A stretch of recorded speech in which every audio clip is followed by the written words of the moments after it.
এবার দেহখানি যাচ্ছে কবরের দিকে, সবাই জানছে কবর কিছুক্ষণ পরে তাকে দেওয়া হবে।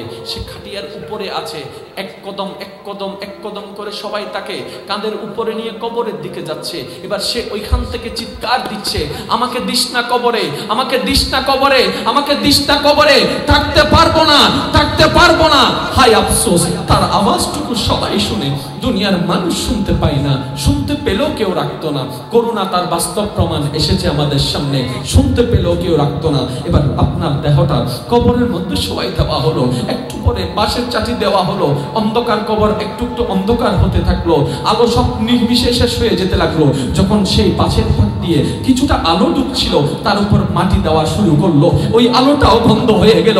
এবার ডানে মাটি, বামে মাটি, সামনে মাটি, পিছনে মাটি, হা হুতার চিৎকার করে যখন আল্লাহর বান্দা ডাক দেয়, নাই নাই কেউ নাই, কার জন্য করলাম? নবী মুস্তাফা ডাক দিয়ে বলে, উম্মত আমার জন্য যদি একটু করতি, আমার জন্য যদি একটু করতি, রবের জন্য যদি একটু করতি, আজকে তোর হা হুতাশ করার দরকার হতো না। রবের রহমত তোকে আগলাই ধরে রাখতো, সমস্ত ভয় নির্ভয় হয়ে যেত। বানানেওয়ালা সব বানালো, বানানেওয়ালা সব বানালো। এবার বানানেওয়ালা সব বানানোর পরে সমস্ত সৃষ্টির রং দিল, সৌন্দর্য দিল, গঠন দিল।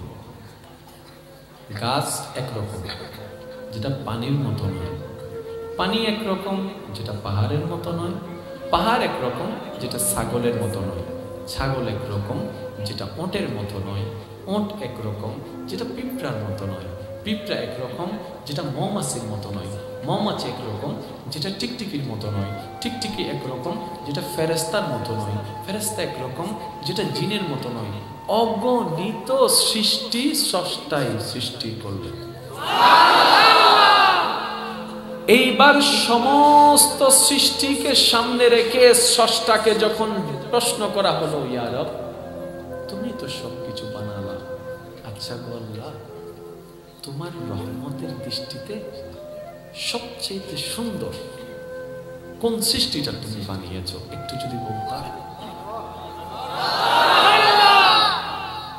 বাঘ বলে, রং বেরঙের চিত্র আমার গায়ে, হয়তো রব আমার নামটাই বলবে। হাতি বলে, কোন অংশে কি আমি কম, আমারটা বলবে। সুবহানাল্লাহ, ওয়াসারে জোরে বলতে হবে। মাছ বলে, আমি কোন দিকে কমতি দেখলাম, আমি তো পা ছাড়া চলি, আমার তো